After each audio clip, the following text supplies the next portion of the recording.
Delegates are kindly requested to keep their headsets away from open microphones.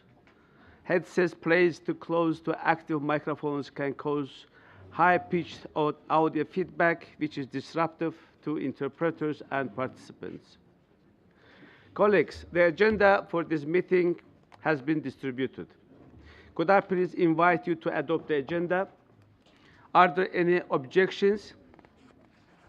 No objection, so the agenda is adopted.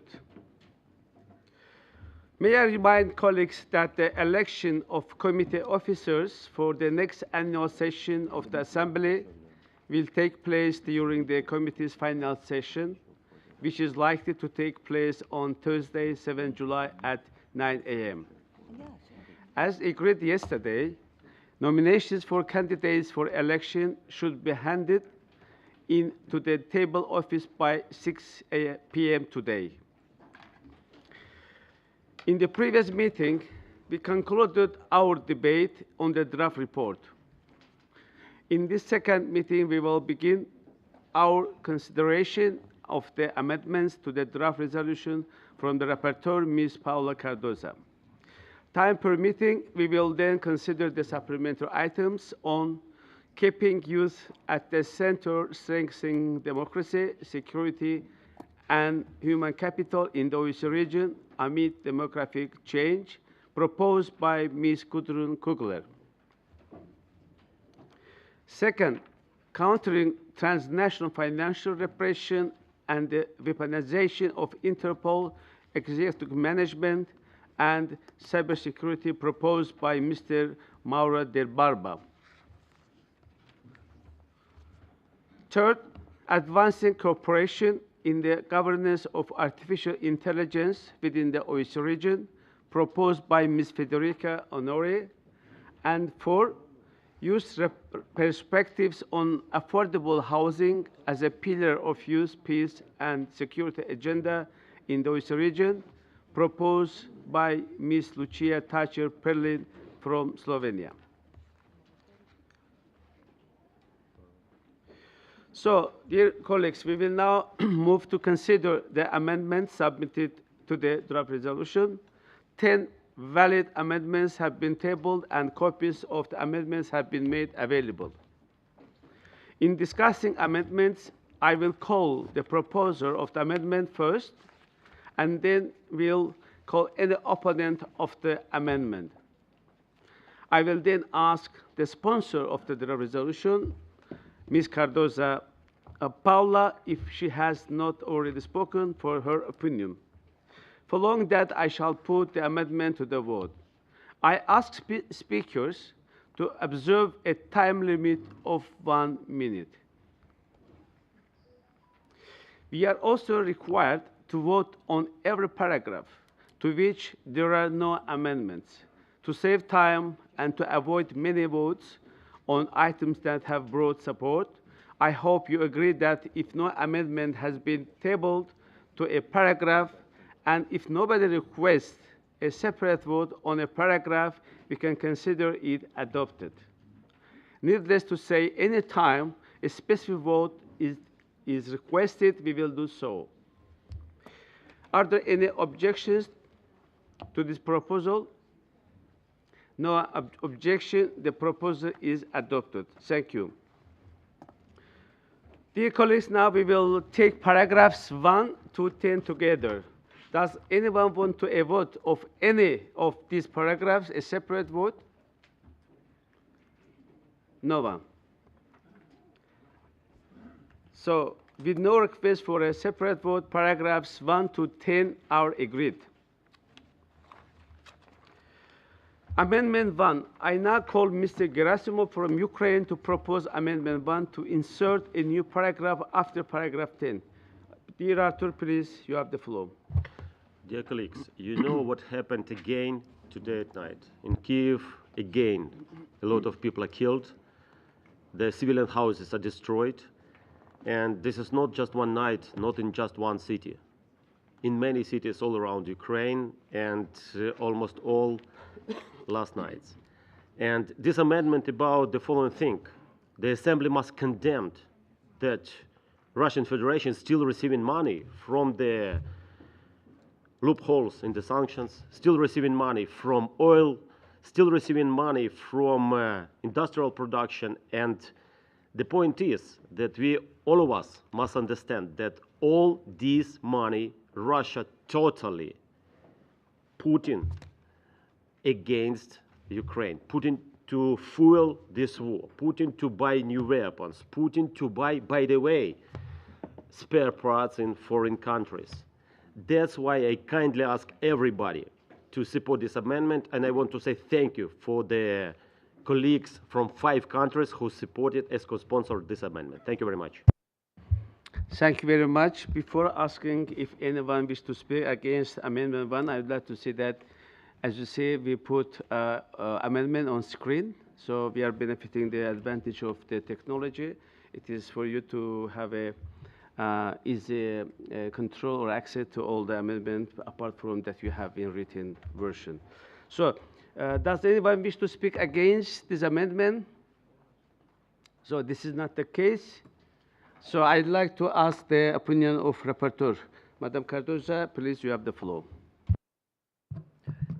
I'm in favor because it's a sanction for some evasion schemes of Russia. I'm in favor. Thank you. Thank you, Madam Rapporteur. Now I shall put Amendment 1 to the vote. Will all those in favor of the amendment please raise their voting cards?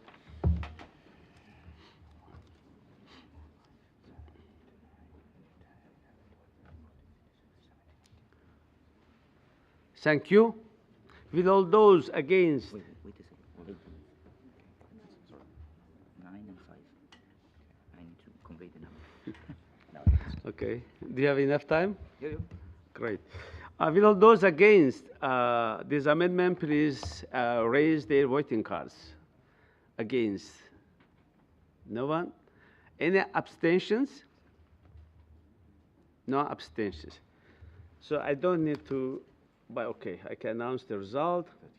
32 are for favor, and no objection, no abstentions. So amendment number 1 is adopted. Thank you.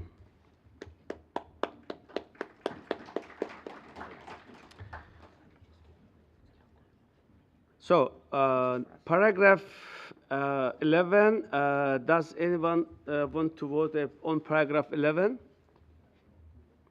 With no request, the paragraph 11 is agreed. I now call Mr. Dalkılıç from Turkey to propose amendment 2 to revise paragraph 12. Mr. Dalkılıç, please, you have the floor. Çok teşekkür ediyorum Sayın Başkan. Herkese iyi bir sabah ve iyi gün diliyorum. Öncelikle raportörümüz Sayın Cardozo'ya çok teşekkür ediyorum. Orta Doğu'daki gelişmelerin bölgesel istikrar, enerji, güvenliği ve ekonomik etkileri bakımından taşıdığı öneme metinde yer verdiği için ve bu konuya dikkat çekilmesi için çok değerli buluyorum. Çok teşekkür ediyorum. Önerdiğimiz bu değişiklik ile mevcut metni daha gerçekçi, daha kapsayıcı ve güncel gelişmeleri daha doğru yansıtacak şekilde güçlendirmeyi amaçlıyoruz. Orta Doğu'daki güvenlik krizinin etkileri yalnızca enerji altyapısı ve ticaret yollarıyla sınırlı değildir. Gazze'de yaşanan ağır insani durumun ve bunun bölgesel istikrarsızlığı derinleştirme riskinin de bu çerçevede birlikte ele alınmasını vurguluyoruz ve öneriyoruz. Bu ekleme krizin çok boyutlu doğasını açıkça ortaya koyarak insani, ekonomik ve güvenlik sonuçlarının birbirinden ayrı düşünülemeyeceğini göstermektedir. Böylece metin yalnızca sonuçlara değil, bu sonuçları doğuran temel dinamiklere de dikkat çekmektedir. Bu değişikliğin komitemizin gerçeklere dayalı, dengeli ve sorumlu bir yaklaşım sergilemesine katkı sağlayacağına inanıyor ve desteklerinizi rica ediyorum. Çok teşekkür ediyorum. Çok teşekkür ederim ben de. Thank you, Mr. Dalkılıç. Now I'd like to ask whether anyone wishes to speak against this amendment. No one? Yes, please. No objection. Okay, thank you. Now I'd like to ask the opinion of our rapporteur. I'm in favor. Thank you, dear Paula. Now I shall put Amendment 2 to the vote. Will all those in favor of the amendments please raise their voting cards? In favor?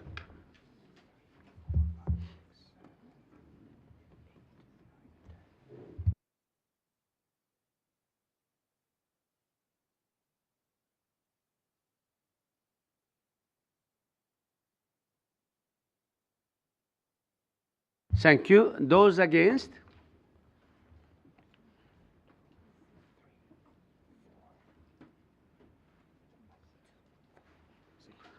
Thank you. Any abstentions? No abstentions.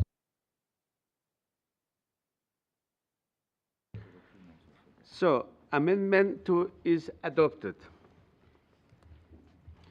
Now I will put on paragraph 12 as amended. Will all those in favor of the paragraph please raise their voting cards?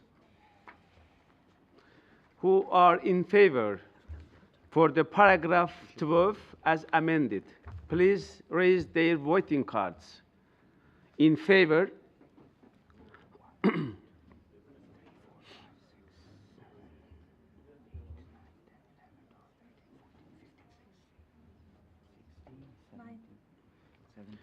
Thank you.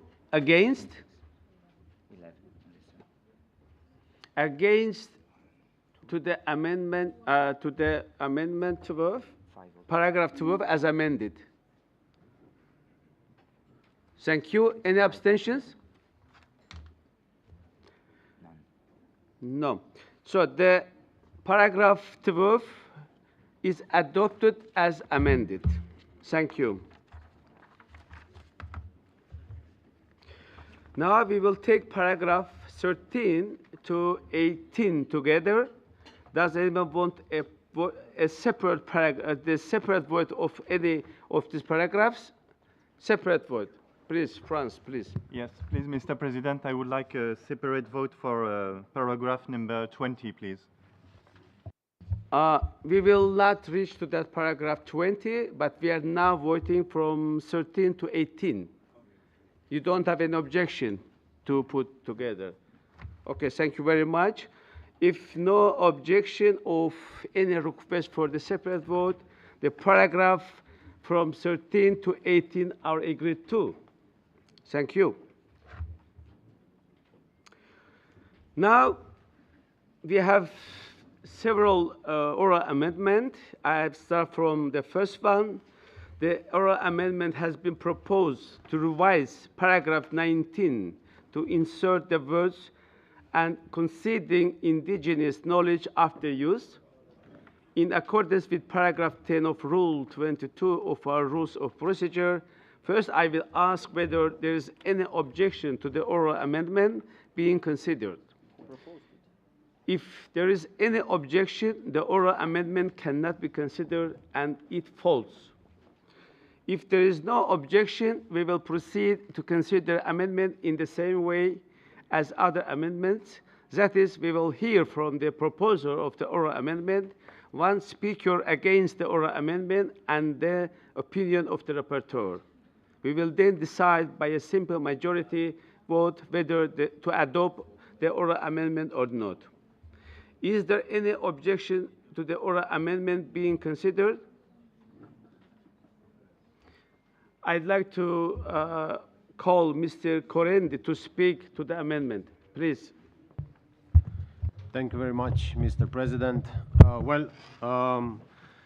We already have included the vulnerable groups of women, children, and elderly in consideration of climate policy developments. And I believe that taking from the language of the Paris Agreement, from the preamble, in regards to the indigenous knowledge, just adds more value to the policies which can be developed in this regard. Thank you. Thank you. Does anyone wish to speak against this oral amendment? No one? Then what is the opinion of our rapporteur? Paula, please. I'm in favor. Thank you. So now I will put the amendment to the vote. Will all those in favor of the amendment please raise their voting cards? In favor?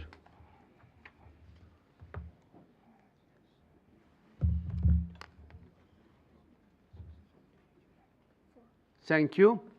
23. Will all those against this amendment please raise their voting cards? Thank you. Any? Two. Any abstentions?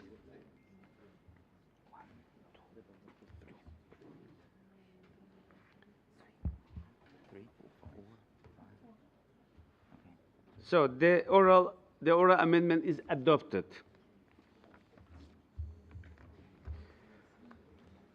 So, dear colleagues, now we will vote on paragraph 19 as amended. Will all those in favor of the paragraph please raise their voting cards as amended? In favor? Who are in favor of paragraph 19? 19, 25 on this side, and 11 there. Thank you. Will all those against this paragraph please raise their voting cards? Against? Here is 0. Any abstentions?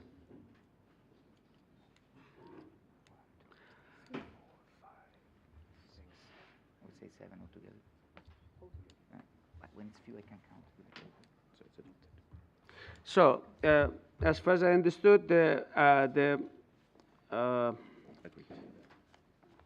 amendment is adopted and the paragraph is agreed to.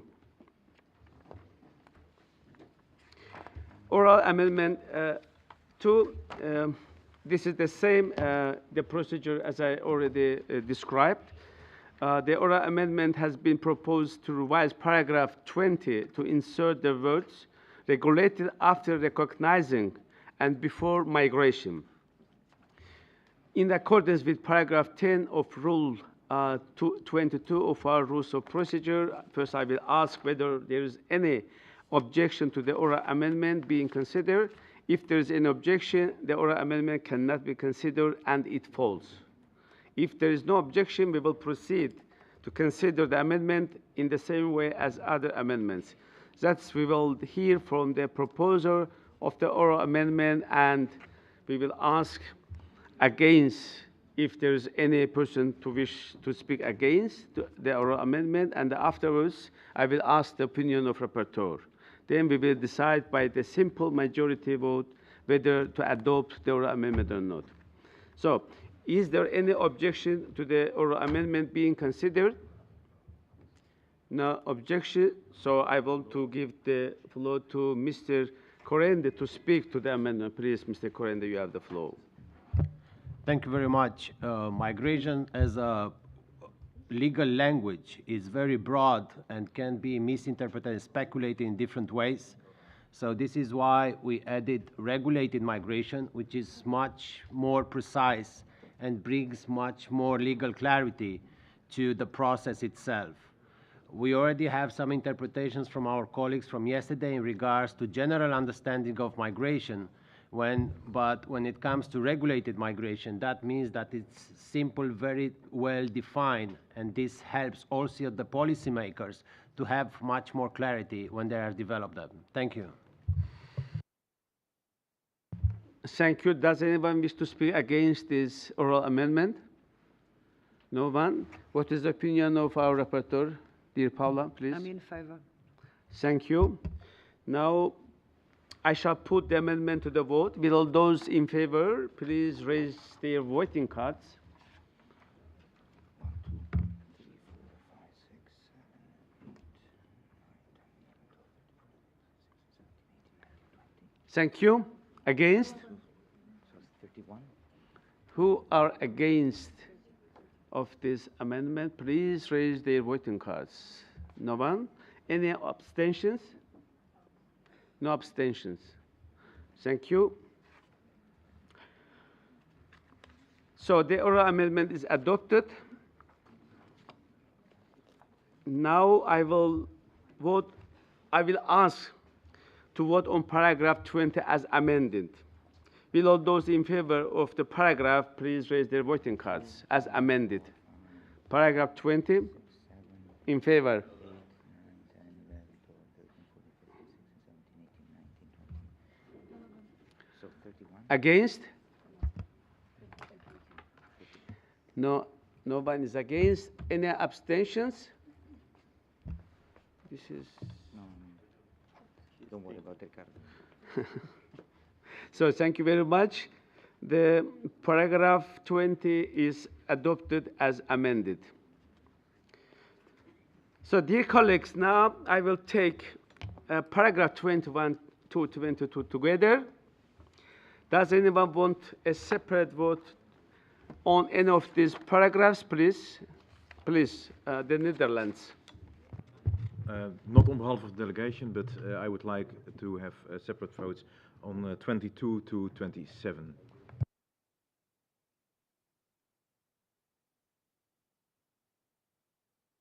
So you are not against to put on vote from 21 to 22, but you are asking from 22 to 27. Am I correct? A separate vote, yes. Okay, so we just now go with 21 to 22. Afterwards, come back to your request. Okay. No, I think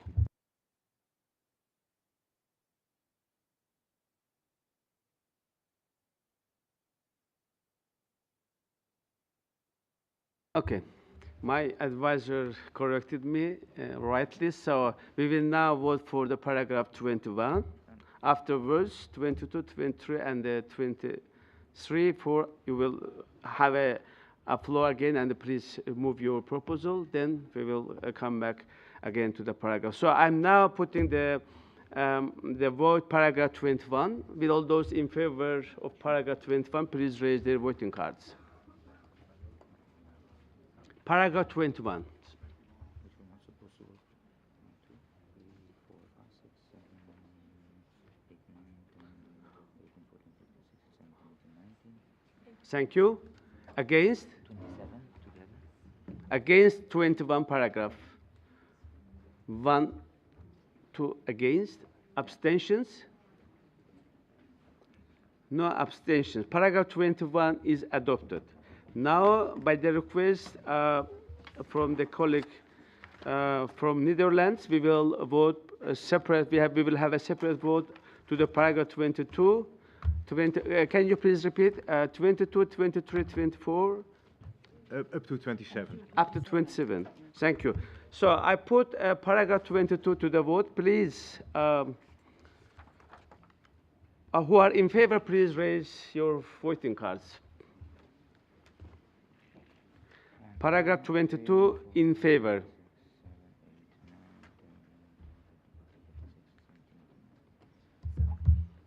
Thank you. 27. Against? 1, 2, 3. 3. 3 against. Any abstentions? No abstentions. So paragraph 22 is agreed to. Do that first. Now I move. Just a second.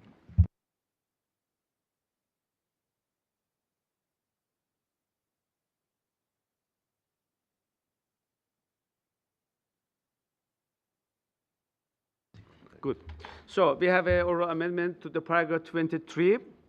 So the oral amendment has been proposed to revise paragraph 23 to begin the paragraph at recalling scientific assessments. I just want to repeat, in accordance with paragraph 10 of Rule 22 of our Rules and Procedure, first I will ask whether there is any objection to the oral amendment being considered. If there is any objection, the oral amendment cannot be considered and it falls. So as far as I understood, Madam Cardoza, you have floor, please. If you are I'm opposing, against. then no need to consider this amendment. So, I'm but against. I have to, let's say, follow the procedure. First, I will give the floor to the proposer.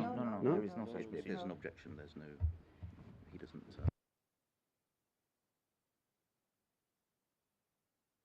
It falls. So, my friend from Romania, so Madam Rapporteur has opposed. So it means that it falls, so we cannot consider amendment, oral amendment 3. So now paragraph 23. So I'm now going to put Amendment 23 to the vote as it was requested by our Netherlands colleague. So paragraph 23. Will all those in favor of the paragraph 23 please raise their voting cards? 1, 2, 3, 4, 5, 6, 7, 8, 9, 10, 11, 12, 13, 14, 15, 16, 17, 18, 19, 20, 27.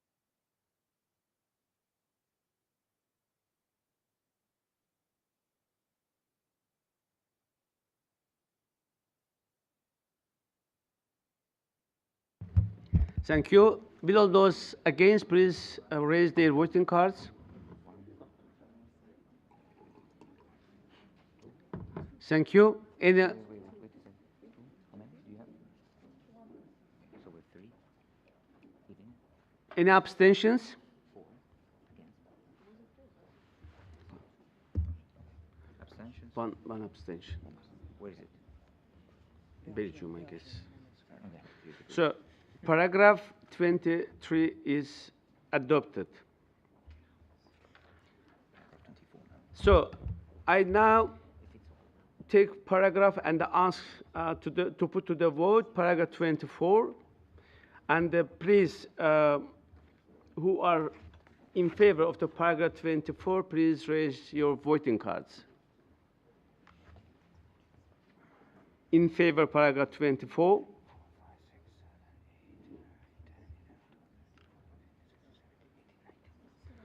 Thank you. Will all those against paragraph 24 please raise their voting cards?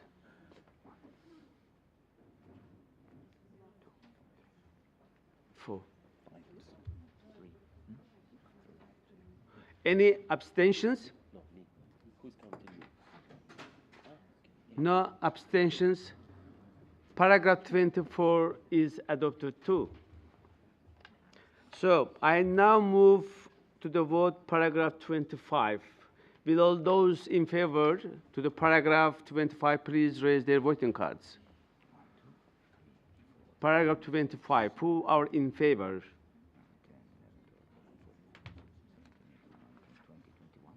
5, so 26 in total. Thank you. Who are against?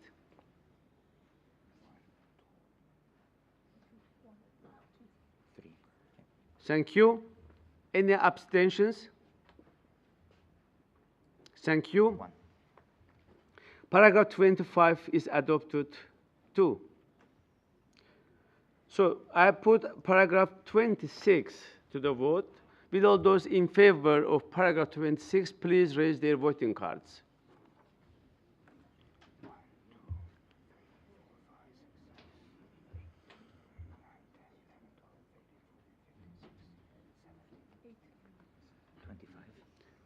Thank you. Against? Against paragraph 26. Thank you. Abstentions? So paragraph 26 is adopted. Now paragraph 27, I will put paragraph 27 to the vote and ask who are in favor of the paragraph 27. Please raise their voting cards.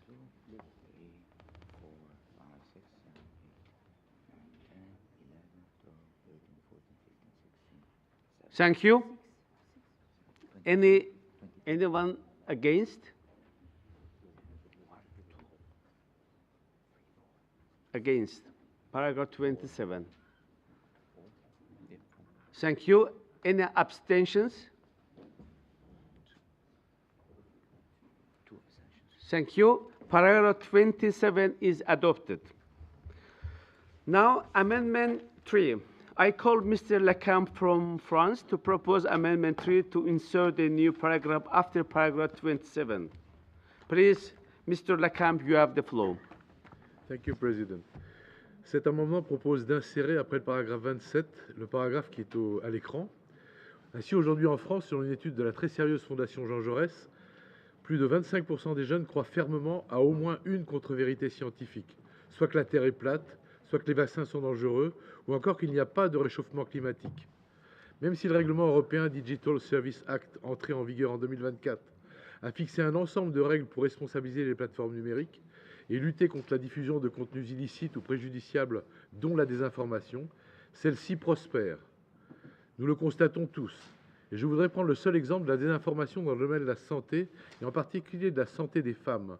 En 2026, celle-ci a été massive sur les réseaux sociaux, dénoncée par l'Organisation mondiale de la santé et plusieurs collectifs de femmes, en particulier sur la vaccination contre le papillomavirus, dont l'injection rendrait stérile. Pour combattre ce type de désinformation en santé et rendre la parole à la science, l'Institut national de la santé et de la recherche médicale a lancé Canal Détox. Ce site présente une série de vidéos au format court et de textes qui décodent l'actualité et vérifient l'information qui circule en matière de sciences, de biologie et de santé. Mais ce n'est qu'un début. Il nous faut aller plus loin afin de pouvoir condamner sévèrement les porteurs de fake news. En novembre dernier, toujours en France, l'ONG Quota Climat a ainsi saisi notre Conseil d'État qui a confirmé la condamnation de la chaîne d'information CNews par l'autorité de régulation de la communication pour, je cite, propos climato-sceptiques. Pour toutes ces raisons factuelles qui attaquent la science de manière générale, je ne peux que vous inciter à voter cet amendement. Je vous remercie.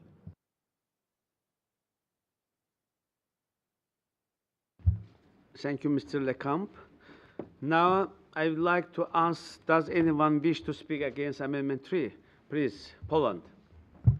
Thank you very much, Mr. Chairman. I come from the country when we had the strong, adequately resourced public institution, and the institution had a name, the Office of Censorship. That's why I rise against this amendment and want to speak about freedom of speech and its greatest enemy, the censorship. It always comes presented as a concern. It claims to protect us from bad influence, from dangerous ideas, from untruths. But every time someone decides what we are allowed to hear, read, or think, they treat us not as free citizens, but as children who cannot draw their own conclusions. Censorship is nothing more than the capitulation of reason to fear. It is the fear of this in power that the truth or the different perspective could deprive them from that power. History teaches us one unchanging truth. No great breakthrough in human history has been born from unanimity. If censorships were effective, the earth would still be flat, and Galileo would never have uttered his words. Blocking inconvenient words does not make problem disappear. Freedom also means the right to make mistakes. True freedom of speech isn't about only agreeing to what's nice, easy, and pleasant. True freedom of speech begins where we defend the right to speak for someone with whom we fundamentally disagree. The answer to bad words, to falsehood, or to hatred cannot be silence imposed by decree. The answer must be better words, stronger arguments, and education. If we start silencing people in the name of higher goals, sooner or later, we will wake up to a world where we are the ones silenced. Because of the lines of censorship are always shifting. Today, extreme things are banned. Tomorrow, this that simply displease the current government. Ladies and gentlemen, let's not let ourselves be convinced that it's worth giving up a bit of our freedom for the sake of peace. Thank you. Freedom of thought is like air. It's only noticed when it begins to lack it. It took Poland 45 years to get rid of a strong, adequately resourced public institution and regain the freedom. That's why I strongly oppose to this amendment. Thank you. Thank you, dear colleagues. I have to remind you that we have allocated and agreed to give in 1 minute to each person who proposed the amendment, who speaks against this amendment. Of course, I understand that we, as a politician, want to make some clarification. I didn't want to stop our colleague from Poland, but please just make sure that this time limit is observed. This is the first. The second, please introduce yourself when you take a floor. It is important for our digital system, first of all, to identify. Otherwise, the camera cannot recognize who is speaking and how it is being recorded. So please just make sure that two things are being observed by you, my dear colleagues. I have always been a proponent for giving the much time or enough time to our speaker and to our colleagues, but this time is a requirement of the rules and the procedures. I really ask to observe this procedures requirement. So now we had one for in favor, Mr. Lacam, and one against. Now it is a time to ask the opinion of our rapporteur. Please, Madame Cardoza, what do you think of that amendment? Thank you. I'm neutral.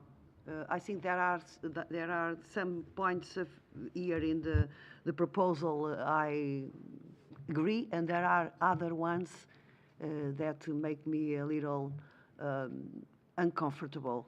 But I let to my colleagues of the Commission to decide about this amendment in name of the freedom of opinion and speech.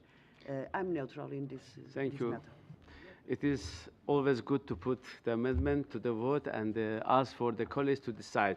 So I will do the same. Now I will ask first who are in favor of the Amendment 3. Please raise their voting cards.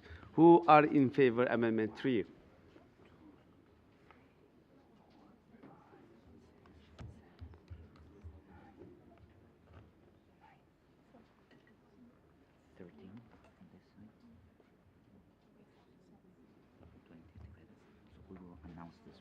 Thank you very much. Who are against?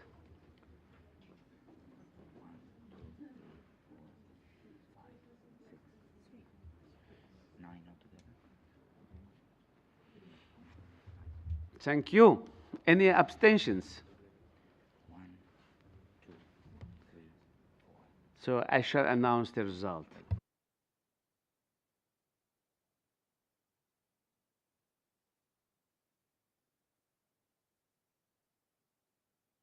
So, dear colleagues, 20 votes are in favor, 14 against, 6 abstentions. It means that amendment number 3 is adopted. Thank you. Now, I will take paragraph 28 to 31 together. Before doing that, I will ask if anyone wishes to have a separate vote to any of these paragraphs. If it is not the case, so the paragraph from 28 to 31 is adopted. So, oral amendment 4. An oral amendment has been proposed to revise paragraph 32 to replace climate-induced with climate-related and inserting the words and planned relocation after the word displacement. In accordance with paragraph 10 of Rule 22 of our Rules of Procedure, first I will ask whether there is any objection to the oral amendment being considered. If there is any objection, the oral amendment cannot be considered and it falls. Any objections? Yes, please, from Slovenia. Yes, I would object. This amendment seems to try to reduce the effects of climate change, try to make the language softer, and we've already confirmed a lot of previous statements that have recalled scientific evidence, so I think the way it is written is sufficient. So, thank you. So it means that we cannot consider amendment, oral amendment 4. It means that this oral amendment falls. So you want to say something, please? Yes, I want to say that there is no scientific, there is no science between the direct implication and direct affection of climate change upon movement. It has multiple interacting factors: economic, social, political. You cannot separate from that because there is no clear case or clear evidence, scientific evidence, that shows that a produce of climate change, which should be also demonstrating that being solely a climate change event, will actually impact directly on the movement of people. People are usually moving, and because of climate change, as the threatening multiplier, as this was mentioned before. Legally induced means an exclusivity, which is very difficult to demonstrate, while climate-related human mobility, it's a term which is more accepted by legal scholars and also by IPCC. Thank you.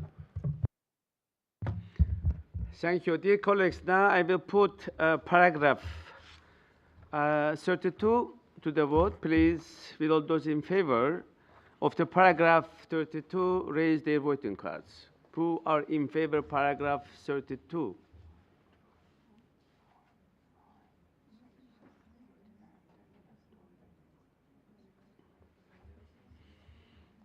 Thank you. Who are against? Against paragraph 32.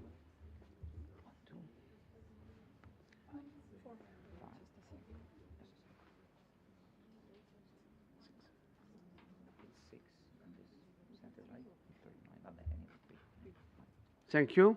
Any abstentions? No abstentions. Maybe I announce the result. It's agreed to. You don't need Just to for any case.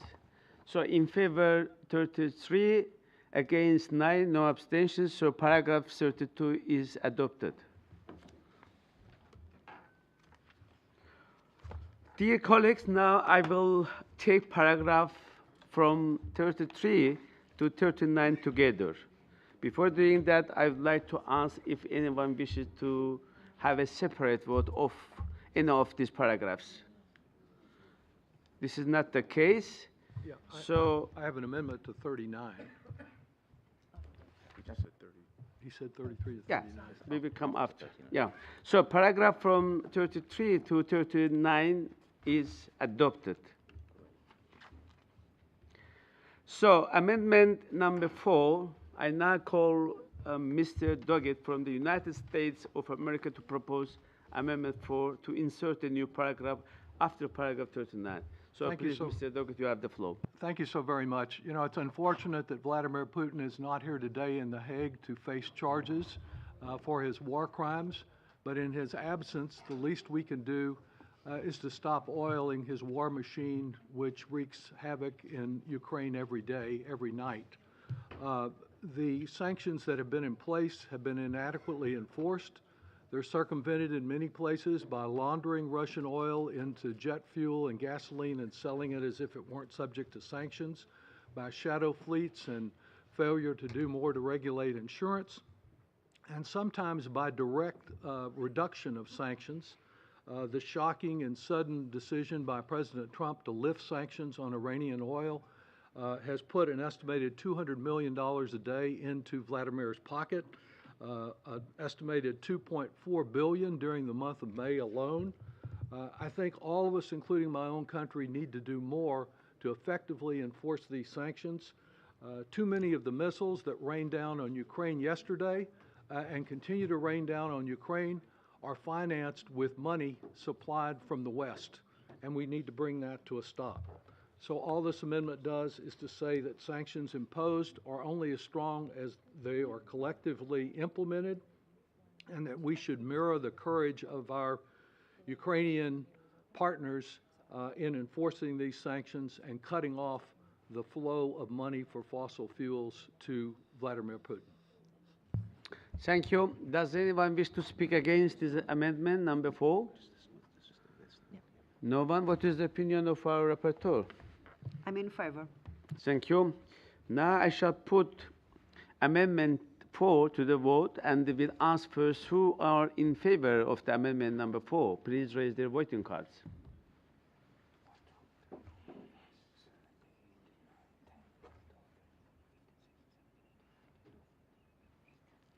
Thank you.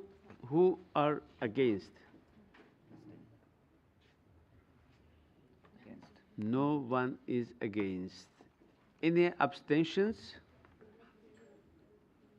No abstentions. It means that amendment number 4 is adopted.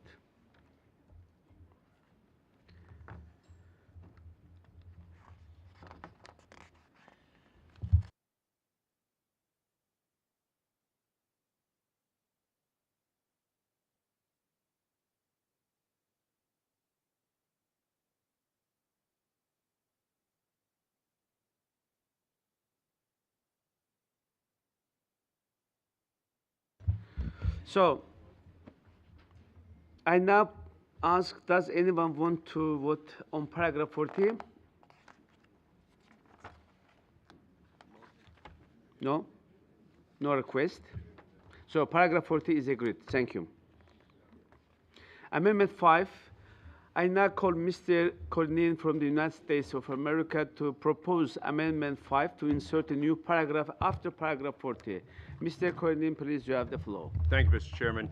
Russia is believed to have lost more than 1 million troops killed or wounded because of Putin's hubris in attacking Ukraine, but at least 1 million more Russian service personnel continue to wage this illegal war and commit atrocities against civilians. As Ukrainians continue to suffer, it is unconscionable that those who perpetuate Russia's war of aggression should be free to visit our societies and enjoy the benefits of peace.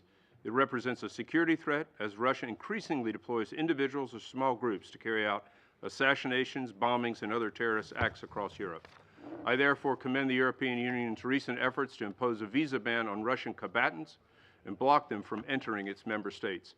I invite you to join me in calling on all OSCE participating states to implement similar measures.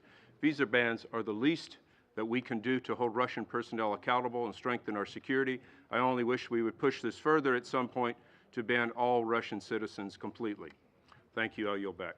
Amen. Thank you, Mr. Cornyn. I will now ask if anyone wishes to speak against this amendment.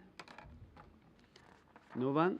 What is the opinion of our rapporteur, Madam Cardozo?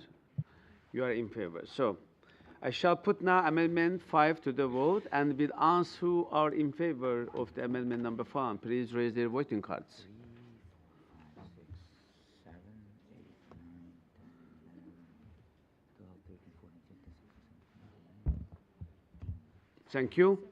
26. Against? Who are against amendment number 5? No one? Any abstentions? No. Sorry, one abstention. So overwhelmingly, amendment number 5 is adopted. Dear colleagues, now I will take paragraph from 41 to 43 together. And before doing that, I would like to ask if anyone wishes to have a separate vote of any of these paragraphs. Paragraph from 41 to 43 is adopted. Thank you. Amendment 6. I call Ms. Lynchman from Ukraine to propose Amendment 6 to insert a new paragraph after paragraph 43. Please, Madam Lynchman, you have the floor. Thank you. Dear colleagues, the occupation of Zaporizhzhia NPP stands unprecedented act of nuclear blackmail in human history. Today, Europe's largest nuclear power plant, the Zaporizhzhia NPP, is being held hostage by occupiers. This is not a problem. It's a global threat that keeps the entire continent on edge. Russian aggression has shattered all illusions of security. It has raised horror question. Is the system of international safeguards capable of protecting the world from the terrorist states? Every strike on energy grid upon which the stability of nuclear plants depends is a game of Russian roulette with a global catastrophe. Dear colleagues, Ukraine's experience is a painful lesson for all humanity. We kindly ask you to support this amendment. Thank you.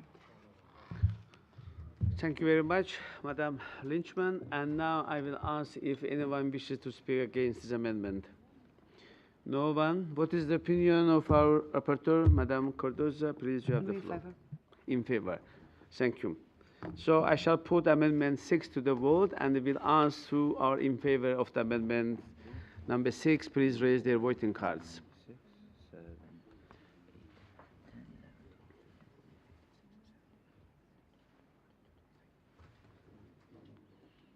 12. I thank you. 31. Anyone is against? Any against? No. Any abstentions? No. The amendment 6 is adopted.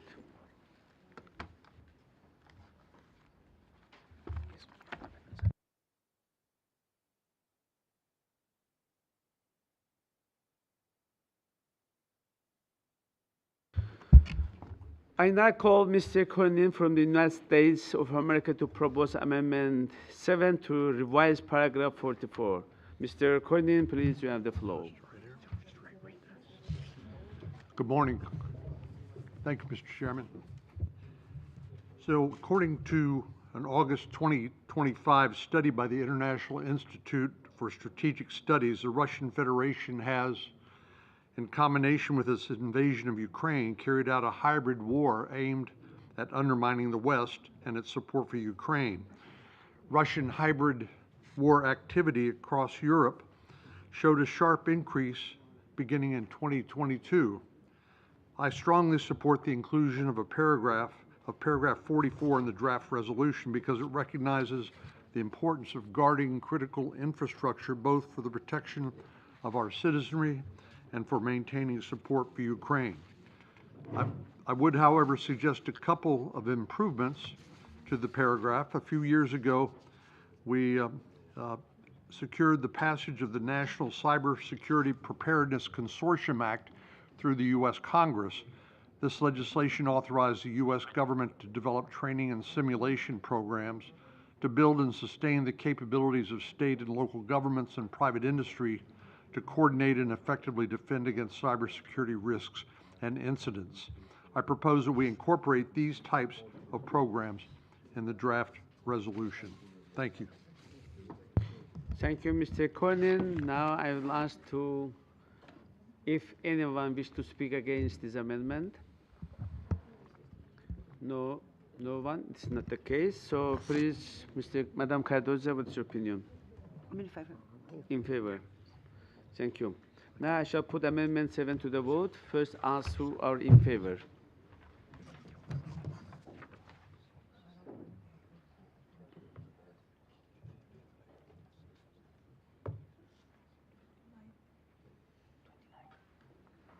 Thank you. Who are against? Against.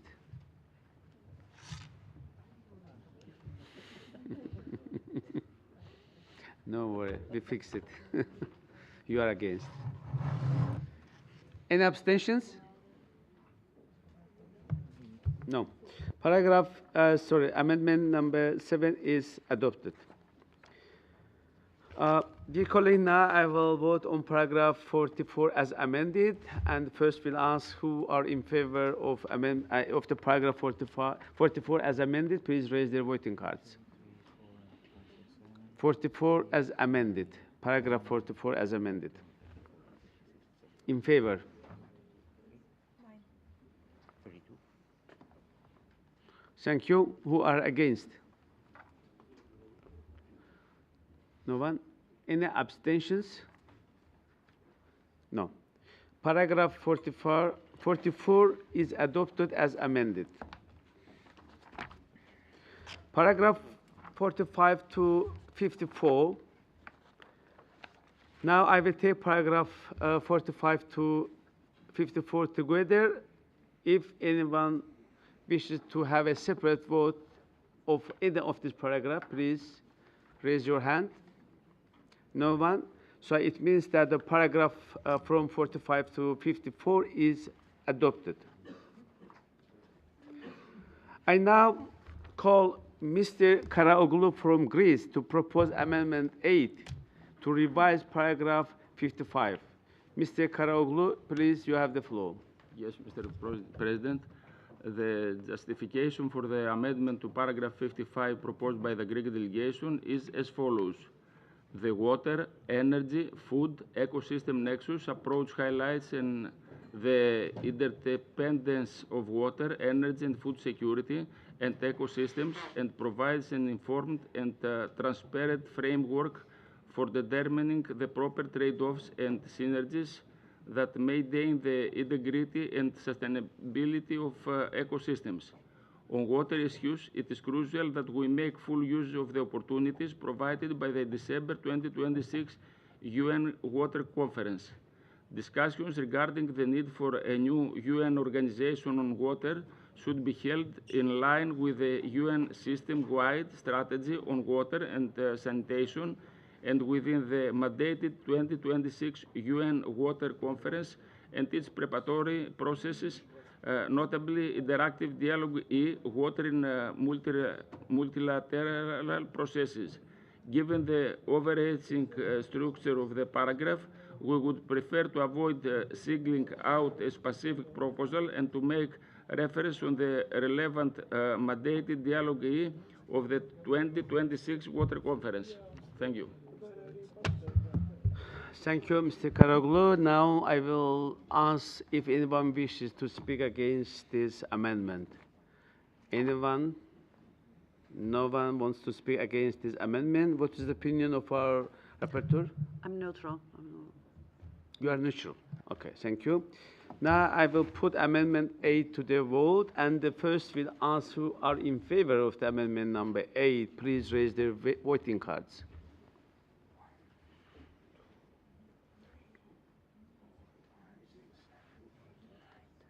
In favor. Amendment 8. Thank you.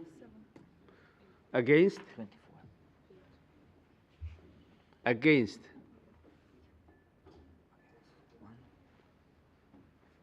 One is against. Any abstentions? 3, 4. 4 on this side, 5 altogether. So amendment number 8 is adopted. Now I will vote on paragraph 55 as amended, and the first ask who are in favor of the paragraph 55 as amended. Paragraph 55 as amended. Who are in favor? Please raise their voting cards. 3, 4, 5, 6, 7, 8, 9, 10, 23. Thank you. Who are against paragraph 55 as amended? Nobody. Who are abstained? Any abstentions? We have 1. So paragraph 55 is adopted as amended. Thank you. Amendment 9. Now I call Mr. Cheese from, sorry, my wrong pronunciation. Chiesa? Chiesa, sorry. Mr. Chiesa from Switzerland to propose Amendment 9 to insert a new paragraph after paragraph 55. Mr. Chiesa, you have the floor. Grazie caro. Grazie caro Presidente, colleghe e colleghi. La Svizzera propone questo emendamento per sottolineare il ruolo crescente delle tecnologie in questi ambiti. Oggi la sicurezza idrica ed energetica dipende non solo dalla disponibilità delle risorse, ma anche dalla nostra capacità di gestire in modo efficace, sostenibile e resiliente. Le soluzioni tecnologiche innovative possono contribuire a ridurre i rischi di tensioni legate alle risorse, a migliorare l'efficienza delle infrastrutture e rafforzare la stabilità a lungo termine nell'area dell'OSCE. Questo emendamento integra in modo pertinente le disposizioni della risoluzione relative alla sicurezza dell'acqua, alla resilienza energetica e alla governance delle nuove tecnologie. Invito pertanto a sostenere questo emendamento e vi ringrazio.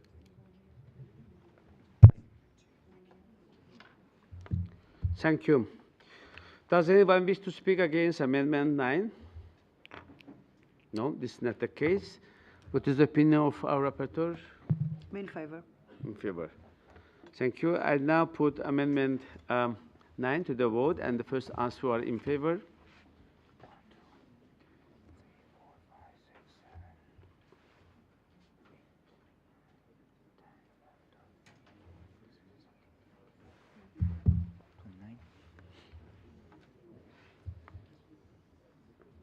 Thank you. Who are against? No one is against. Any abstentions? No abstentions. It means that Amendment 9 is adopted. Dear colleagues, now I will take paragraph from 56 to 59 together, and the first will ask if anyone wishes to have a separate voting of any of these paragraphs. No, so it means that paragraph 56 to 59 are agreed.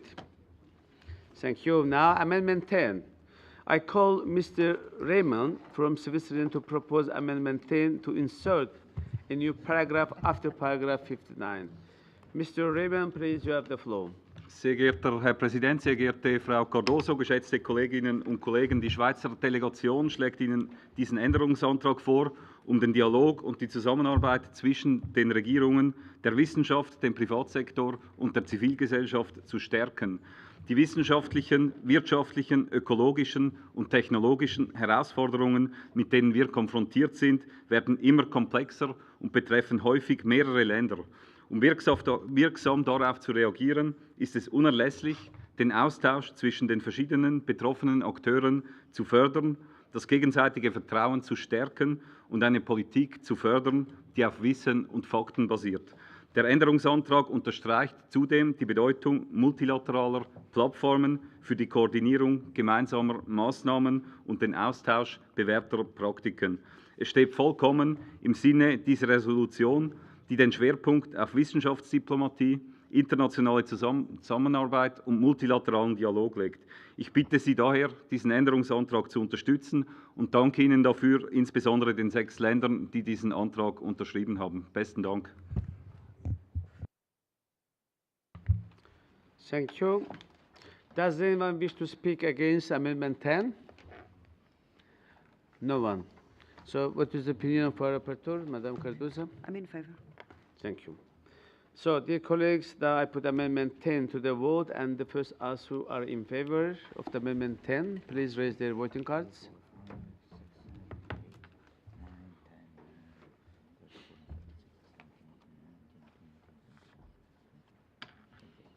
Thank you. Against? Against?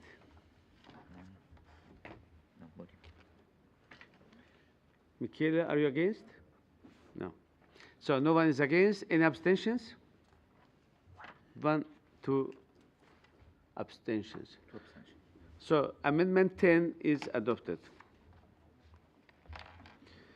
Dear colleagues, now I want to take paragraph from 60 to 64 together. If anyone wishes to have any separate voting for any of these paragraphs. This is not the case, so paragraph from 60 to 64 are agreed to. Thank you. So, dear colleagues, I really appreciate your very fruitful cooperation and also contribution. By that, we conclude the consideration of amendment. So now I want to propose that we now formally move to a vote on the draft resolution as amended. It means that we will now vote for entire resolution, draft resolution as amended. Now I will ask first who are in favor of adopting this very important and very meaningful resolution. Keep up the cards so that we don't Please keep up the cards. 1, 2, 3, 4, 5, 6, in favor? So, thank you. 31. Against? Against?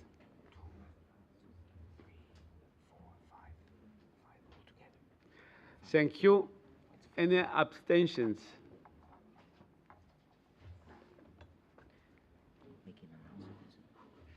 No abstentions. So, let me announce the result. In favor of adopting the resolution of the second committee as amended, voted 41, against 5, abstention 0. It means that the draft resolution of our committee is adopted. Congratulations. I want to thank our good friend, our rapporteur, Paula Cardoza, for her excellent and extraordinary job, because we know that it is not easy task to accumulate and to, bring all the opinion together and to reflect the position and opinion. All of us is not easy task, but Madame Cardoza has very successfully completed this task, and I think she deserves our support and also my personal appreciation. So if you want to say something, Madame Cardoza, please, you have the floor. First of all, I want to thank everybody for the contributions and for the discussion, which is a positive thing to the draft resolution. And I want to thank the staff for their work and their help, especially to Marco, who is a competent and dedicated professional, but above all, an exceptional human being. Thank you, Marco. And a deep gratitude to my Portuguese secretariat, Nuno, who is there, for your availability and your help. Thank you, Nuno. Thank you all. I think I'm in favor of almost amendment because I think it's an enrichment to the resolution, all the contributions. So thank you all for your contributions and your support, and good job, good work for everyone. Thank you. Thank you. Thank you, dear Paula. I am, as a chair of the committee, very happy for the successful end and the outcome of today's session, that we have adopted very important resolution. Before going to the supplementary item, I'd like to give the floor to our vice chair, Mr. Artur Gerasimov, and then we will come back to the supplementary item. Please, Artur, you have the floor. Dear colleagues, I want to say thank you for everyone for supporting this resolution. I want to say thank you for Paula Cardoza, for Azai Guliyev, for all of you who supported and proved one more time Ukraine is a central point and the central problem in our area, not only the war, because it's already touched everybody ecologically, economically, by all means. And special thanks to the American delegation for your amendments, and believe me, we will fight and we will win. Thank you. Thank you. Thank you, dear Artur. Dear colleagues, we have maybe 15 minutes left, and we have to discuss and consider supplementary item. We begin with supplementary item 2, which is on keeping youth at the center, strengthening democracy, security, and human capital in the OSCE region amid demographic change, sponsored by Ms. Gudrun Kugler, which has been allocated to the committee. Dear Gudrun, Madam Kugler, I know that you have spent a lot of efforts to that topic. Even I remember last summer session, you also brought up this issue to the attention of the committee, and we supported your proposal, and I do believe that this time also we will support you. As I mentioned yesterday, I am one of the co-sponsors of this supplementary item, which I consider very timely and meaningful. So, Madam Kugler, you have the floor. Thank you so much, Mr. Chair. And please allow me to first congratulate our rapporteur, Paula Cardoso, to the adoption of this resolution. Many congratulations. I thank you for the broad support for the supplementary item, keeping youth at the center. This is about demographic change, demographic decline. And as you know, most of our countries are very strongly affected by it. There's a few countries in the OSCE region where the birth rates are not yet below replacement, but most of our countries see this phenomenon. And rightly so, the European Commission speaks about this as one of the defining megatrends of our time. And my dear friends, people are the foundation of every nation's prosperity. And we see that declining birth rates and also in some regions, youth emigration have significant implications for democratic resilience, social cohesion, economic stability, and also the long-term resilience of our communities. Therefore, in my supplementary item, I argue that it is important that the participating states recognize demographic change as a major long-term trend that will shape us and to which we have to react. We need an intergenerational balance in our approach to public policy. We need to think about how to support aging populations. We have a so-called epidemic of loneliness. This also requires political response.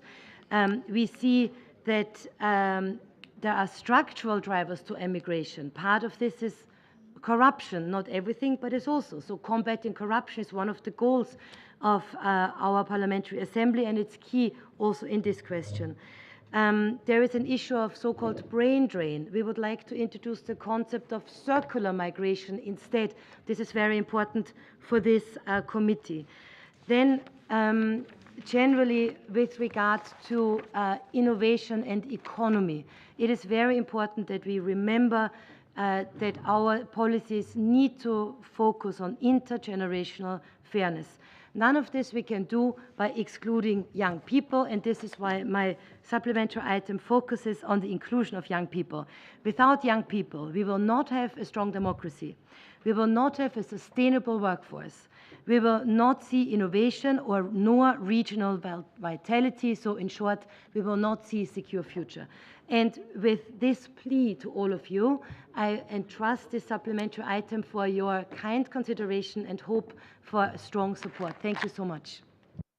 Thank you. Thank you very much, Madam Kugler de Gudrun, for your proposal, for your supplementary item. Dear colleagues, now I'd like to open a debate for this supplementary item. I think 2-3 minutes will be enough for each speaker, as I have only 2 speakers in my list.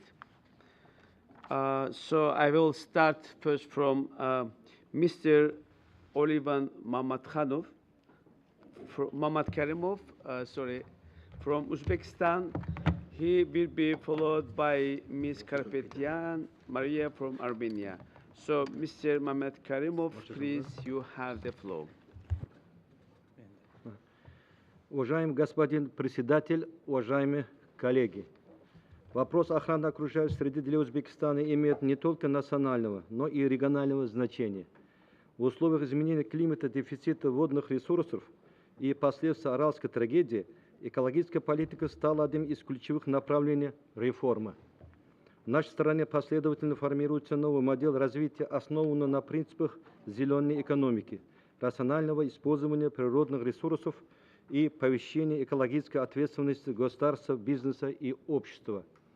В стратегии Узбекистана 2030 определены конкретные ориентиры.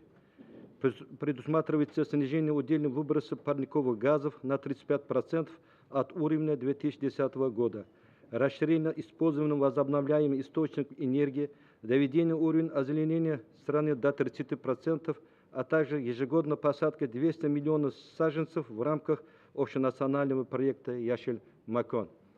Особое внимание уделяется региону Приуралья. В 2026 году предусмотрено создание 100 тысяч гектаров зеленых площадей на высохшем дне Аральского моря и доведение площади лесонасаждения в регионе до 2,1 миллиона гектаров. Это важный вклад в борьбу с опустыниванием, пыльно-селевыми бурями и деградацией земель. Водная безопасность также является одним из центральных приоритетов.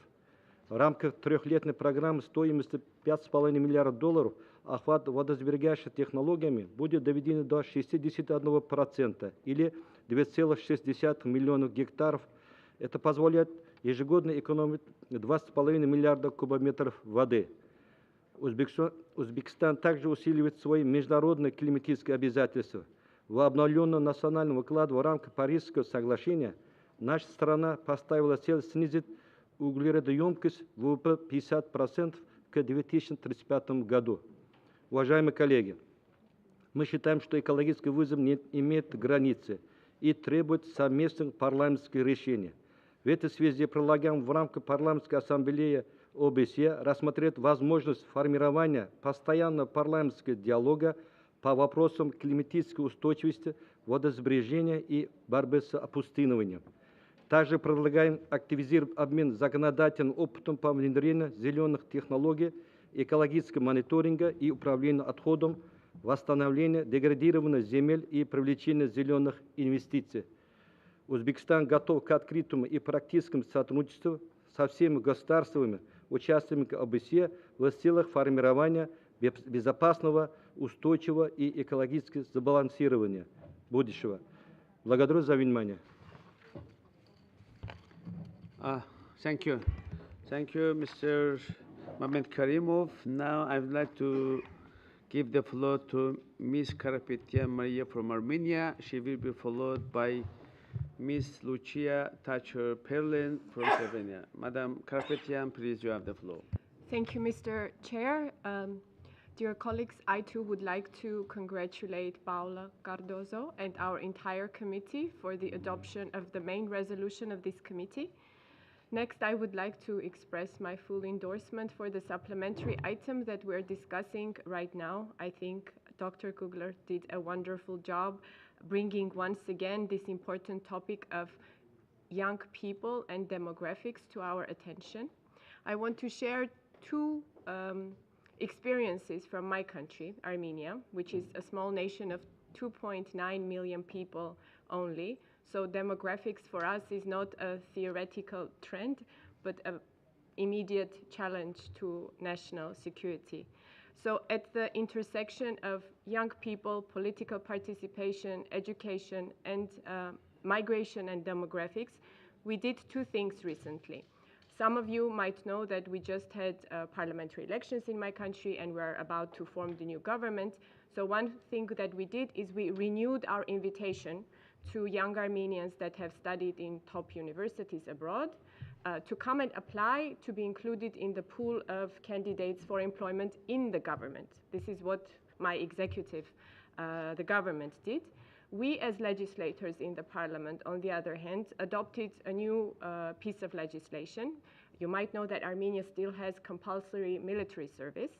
And after the establishment of peace with Azerbaijan, we already reduced this from 2 years to 1.5. Hopefully it will keep going down, the number of years our young men have to dedicate to their responsibilities as citizens of our country. But what we did is we invited all those young people that, again, study abroad in top universities to return to Armenia and to commit to work either in the public sector, in the government, or in other areas, private, technology, anything else, for 3 years. And then their military deferment will be in continuation, so they will not have to serve these 1.5 years either.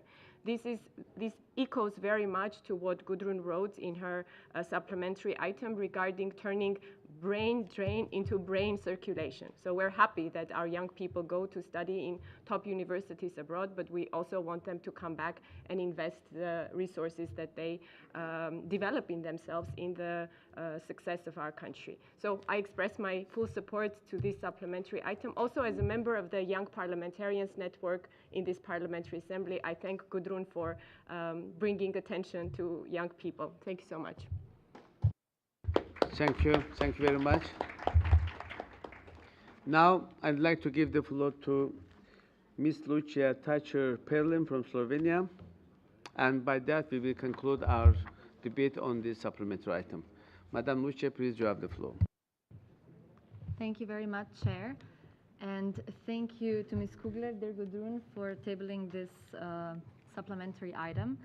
I think it is very important that we continue every year exploring and building on the resolutions that we have passed in the previous years. And that's why I think this one has a special place, building on what we talked about in the previous year about brain drain, brain circulation, but also adding on, I think this idea about loneliness as an epidemic is a very important topic that we will need to continue discussing and continue trying to find solutions for all generations. And I think digitalization has an important role to play in this context. I think we have a common goal that we want people in our societies to be happy, to have opportunities, to live fulfilling lives. And if we do not reach cooperation among generations, I don't think we will be able to form that kind of society. So I think the way this supplementary item also calls upon intergenerational cooperation, I think is very important. So I'll be very glad to support it. Thank you, Madam Luce. Dear colleagues, I want to inform you that we have a bureau meeting at 10:30. So we have to conclude. It is also the requirement of the schedule today we have adopted. But before doing that, maybe I give Madam Kugler, you want to react, maybe 30 seconds? Thank you very much. I am very happy to hear the support, especially of the young parliamentarians. And I am looking forward to continuing discussion. There are 2 amendments, but I'm looking forward then to the adoption. And it's true that it's good when our assembly builds upon what was done before, because this is a common path. We want to go deeper together, and so I'm very grateful. Thank you, Mr. Chair. Thank you. Thank you, Madam Kugler. Thank you, dear colleagues, for your great contribution. By that, we conclude today's meeting. First meeting for 6th of July, but we will continue our work in the afternoon at 2:30 p.m. here in this room. Thank you. See you soon.